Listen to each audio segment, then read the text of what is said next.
So for me, I really value the artwork that comes with music, whether it's the singles, the albums, posters, the whole visual aspect of a band is something that I appreciate. You know, it's the logos of famous bands like the Rolling Stones or Metallica, the famous artwork of, say, Pink Floyd. It's icon, like the Dark Side of the Moon, right? The prism, the rainbow. That's part of it.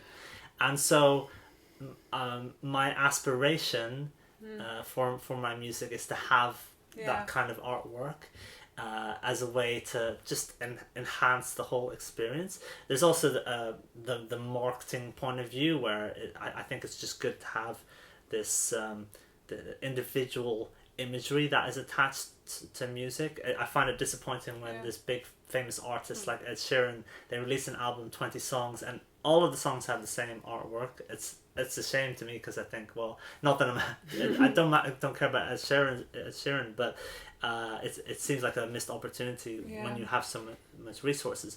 So my question to you is, do you have that same experience when it comes to the visual side of music, like artists that you enjoy? Does that visual thing have an impact on you at all? Yeah, I think it's massive. I think, being a visual person, I really take cues from what the artist trying to project and how they're trying to represent their music. So if I look, for example, I quite often just engage with music with Spotify. So if I see an artist and they have certain types of imagery, it already gives me so much information about them, and then obviously it's recognizable, and then probably if it's photographic, then I recognize the face. If it's graphics, I remember very interesting, it was quite simple, but Bon Iver had this very black and white illustrations, and then that kind of was also carried into the lyric videos. And I thought, like, this is so cool, and it stays with you. It's just stays in your brain. I think it's good. Yeah, there's certain albums or singles where, for me, the visual imagery is so, like, it's indelibly, is that a word? It's linked with what I hear, and I think consciously or unconsciously, I think for a lot of people it is the same. And sometimes it's really explicit, like, I don't know, Metallica, they have the Black Album famously, which there is a logo on there and a snake, but like from a distance it's just black, and so it can be an aesthetic thing, but it can also be a storytelling thing. So, for example, the famous example is the Beatles' Abbey Road, where they're walking across the street and they're all, they're together, but they're walking across the crosswalk, and they're dressed in their own very unique style, so it's like they're four individuals now, and it in hindsight becomes more tells the story of them breaking up. And Pink Floyd, some of their famous album covers, for example, there's the it's Animals, I think it's the one where with the floating pig above Battersea Power Station. I think it's Animals. Pink Floyd fans are like shouting at me right now. But then in the concerts they would have the big floating pig and all that kind of stuff. So there's a visual aspect to music that, well, it can't, you don't need it, but I think it can be used to enhance things. Absolutely. And so I would like that some of the artwork that you've created for me is able to do that for people. I do know, like, people always seem to leave nice comments about your artwork and say, "Oh, who did that? That looks great." So it's providing at least some kind of reaction that people are like, you know, even for, let's just, from a cold marketing point of view, like, you know, eyes on the images, that it's already seems to work from that point of view, which is great. And then hopefully in a you know, a more deeper artistic aesthetic sense, which is even better, right? It will add to it, and then people will just have the entire experience enhanced in some way.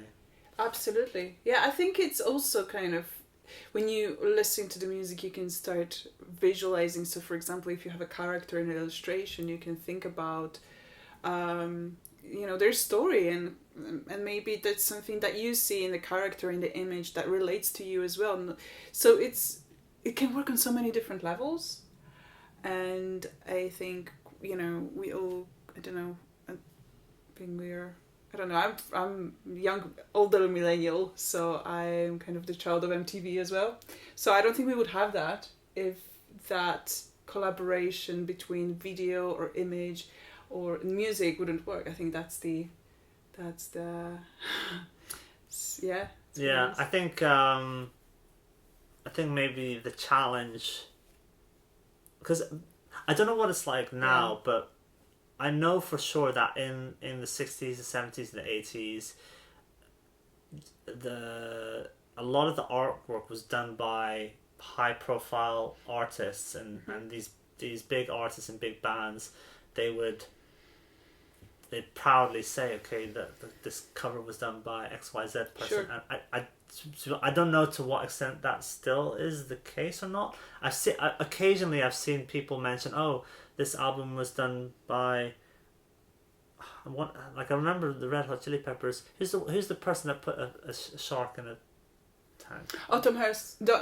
Tom Hurst. Damien Hurst, right? Hurst. Yeah, I think the Red Hot Chili Peppers, one of their album covers was done by him, and that was like it was being mentioned. Yeah. But I don't know to what extent like big artists do. Maybe it's the same as it always has been, and I'm just not aware of it right now.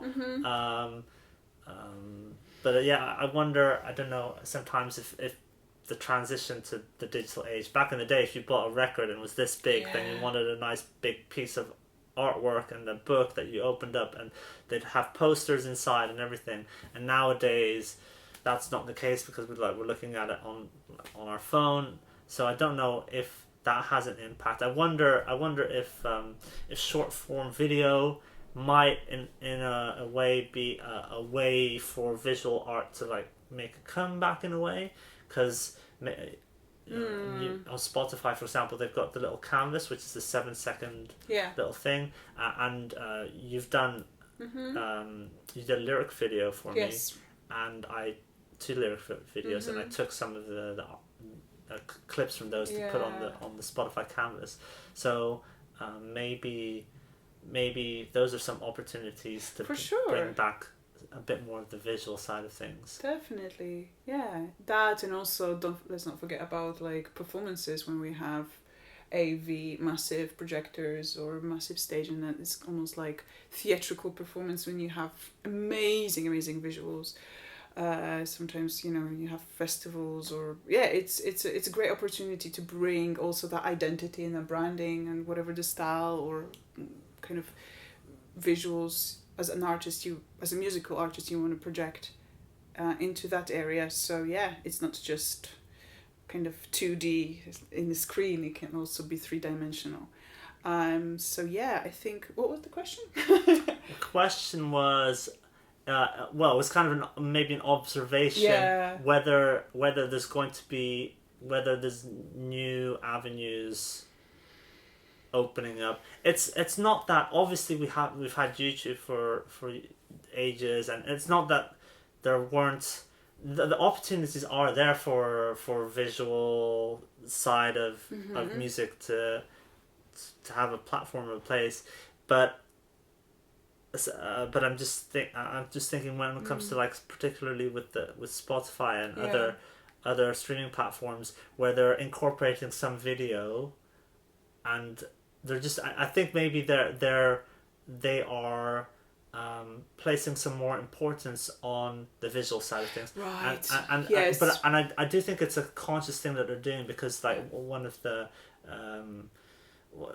they Spotify was telling people that if you have a little canvas video, then your music is like 140% more likely to be shared Sure. compared to like just just having the album cover or whatever. Yeah. So they are like consciously pushing it out there. So it's going to provide an incentive for musicians and artists to be a bit more, to take advantage of. To take advantage, yeah, to push your creations further as much as you can, right? You want to promote it, you want to make sure that it reaches people.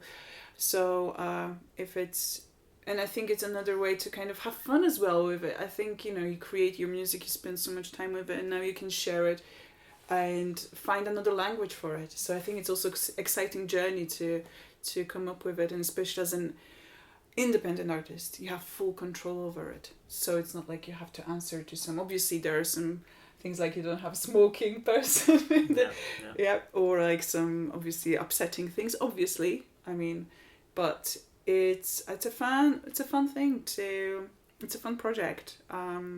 What else? I think I wanted to mention something. Yeah, well, Instagram, we all know that, right? Stories, it's all visual, like it's all kind of about that initial I don't know, few seconds that you have to engage with the content. TikTok, I suppose, as well. It's like, I don't know. Do you use TikTok? Do you use that? Yeah. Yeah. Sadly.